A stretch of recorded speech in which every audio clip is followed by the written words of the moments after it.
enggak, cuma di usaha di kampung, cuma kami cari-cari uang di mana dapat pinjaman gitu. Nah, habis itu jam 9.42 saya telepon anak saya mau tanya ke mana kondisi dia. Yang jawab itu pelaku. Terus? Dia bilang gini, cepat-cepat kirim duit kalau ibu sayang anak. Saya bilang saya kirim duit, tapi anak saya jangan dipukul lagi. Saya usahakan cari duit. Sebab ini malam nggak ada duit, kami orang miskin, jangankan 50 juta, 1.000 pun nggak ada. Saya bilang kayak itu. Habis itu dia bilang lagi, kalau nggak dikirim duit ini malam, anak ibu saya bunuh, saya buang ke sungai. Nggak tahu anak kami sudah tewas, cuma telepon nggak aktif lagi. Kami tahu anak kami sudah meninggal hari Rabu tanggal berapa? 23. Ibu kan terus ke Jakarta. Seminggu kejadian saya di sana. Habis itu yang kami dikasih tahu sama orang polisi di sana, suruh tengok cek benar anak saya apa bukan. Saya pergi ke rumah sakit Kerawang. Iya benar itu anak saya ya. Ya kami mohon sama Bapak Jokowi biar diadili seadil-adilnya, hukuman yang seberat-berat mungkin setimpa dengan apa yang dia perbuat untuk anak saya. TNI culik dan siksa warga Aceh hingga tewas di Jakarta. Halo? Wan? Mau belajar? Seorang warga Aceh bernama Imam Mashkur berusia 25 tahun merupakan pedagang kosmetik di Jakarta diduga diculik dan disiksa hingga tewas oleh oknum TNI. Menurut informasi, Imam diculik di toko kosmetik di Jakarta pada Sabtu 12 Agustus 2023 pada waktu maghrib. Imam Mashkur merupakan warga Gampong Mon Kaulayu, Kecamatan Gandapura, Kabupaten Biren meninggal dunia di RSPAD Jakarta Pusat setelah dirinya mengalami pemerasan dan penganiayaan yang mengakibatkan meninggal dunia yang diduga dilakukan oleh oknum Pas Pampres Prakariswandi Manik dan teman-temannya.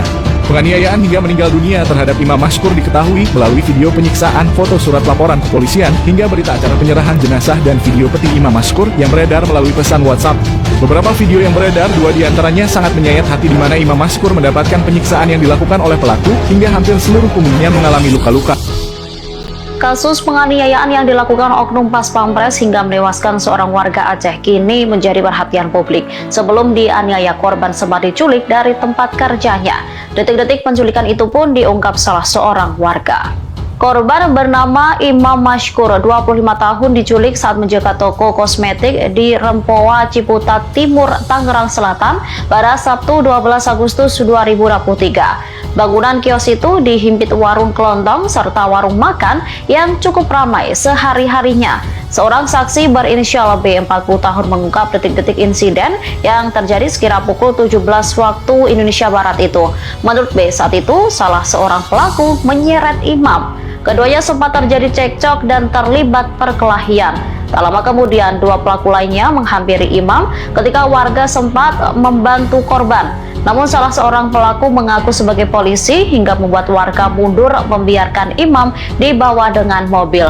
Setelah insiden itu, korban akhirnya ditemukan tak bernyawa dengan penuh luka. Jasad Imam ditemukan di sebuah sungai di wilayah Karawang, Jawa Barat. Sebelum tewas, ia sempat menghubungi keluarga agar dikirimi uang sebesar 50 juta rupiah. Jika keluarga tak segera mengirim uang, nyawanya terancam melayang. Pelaku yang berjumlah 3 orang sendiri saat ini telah ditangkap. Mereka ialah Praka RM dan 2 anggota TNI lainnya.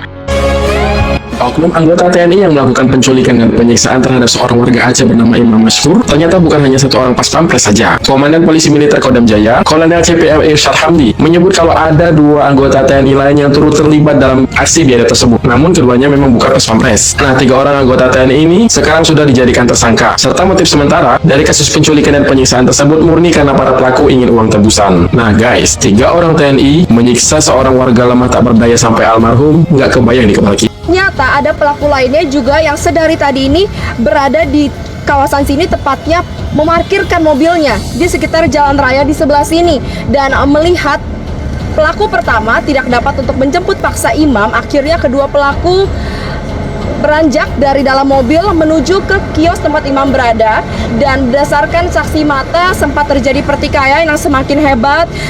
Kemudian Imam ini juga sempat dipukuli hingga lemas dan akhirnya diborgol, kemudian dibawa masuk ke dalam mobil.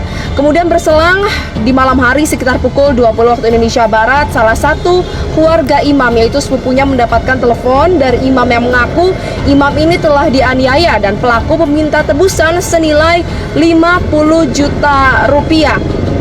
Beberapa hari berselang, imam ini masih tidak diketahui keberadaannya karena kios ini merupakan tempat penculikan, namun bukan tempat tewasnya imam, karena dipastikan bahwa ketika imam ini dibawa menuju ke dalam mobil, ia masih dalam keadaan hidup, masih dalam keadaan hidup dan ia sama sekali belum tewas. Kemudian juga dinyatakan bahwa beberapa hari kemudian jenazah imam ini ditemukan di salah satu sungai di kawasan Karawang, dan informasi ini didapatkan oleh sepupunya Said melalui telepon ketika ia diminta untuk mengkonfirmasi jenazah imam di RSPAD.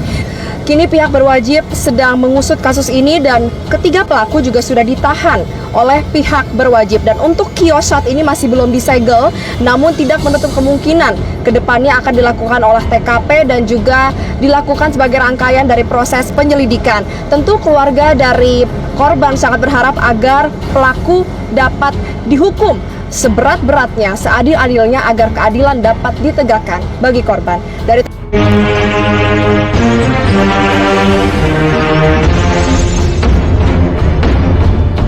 Oknum Pas Pampres Praika RM menjadi tersangka dalam kasus penculikan dan pembunuhan pemuda asal Aceh Imam Mashkur.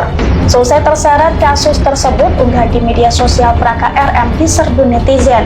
Mereka bahkan menyoroti unggahan Praika RM yang berisi kalimat ancaman. Dilansir dari wartakotalef.com, dalam media sosial Instagramnya @rizwandimanik, terdapat salah satu postingan Praika RM yang mendapatkan sorotan, yakni postingan berupa poster tangan yang tengah menggenggam pistol. Dalam poster tersebut berisi kalimat ancaman yang membuat bergidik. Kalimatnya berisi penegasan bahwa dirinya akan membalas setiap orang yang menyakitinya.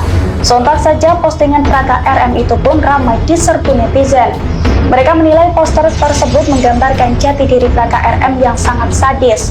Mereka juga mencaci dan menghina Praika RM yang dinilai sangat sadis telah menyiksa dan membunuh Imam Mashkur. Diketahui sebelumnya Praika RM menjadi tersangka dalam kasus penculikan, penyiksaan sekaligus pembunuhan berencana terhadap Imam Mashkur, pemuda Aceh yang berusia 25 tahun. Pasalnya dengan sadis ia menyiksa korban hingga tewas setelah meminta uang tebusan sebesar 50 juta namun tidak dipenuhi oleh korban. Selain Praika RM, tindakan keji ini diduga juga melibatkan 2 oknum TNI lainnya, di mana saat ini ketiganya pun telah diamankan dan terancam hukuman berat. Panglima TNI akan hukum mati personel Pas Pampres pembunuh warga Aceh. Panglima TNI Laksamana Yudo Margono angkat bicara terkait kasus dugaan penculikan hingga pembunuhan sadis yang dilakukan oleh Pas Pampres terhadap warga asal Aceh yang tinggal di kota Tangerang Selatan. Sebelum dibunuh, korban sempat disiksa dulu. Laksamana Yudo juga menjamin pelaku bakal dihukum berat atas perbuatannya. Tidak hanya itu saja, Panglima TNI juga setuju peluang agar pelaku dihukum mati sebagai hukuman terberat. Laksamana Yudo juga sependapat agar tentara yang terlibat kasus itu dipecat dari instansi TNI. Bagaimana menurut kamu?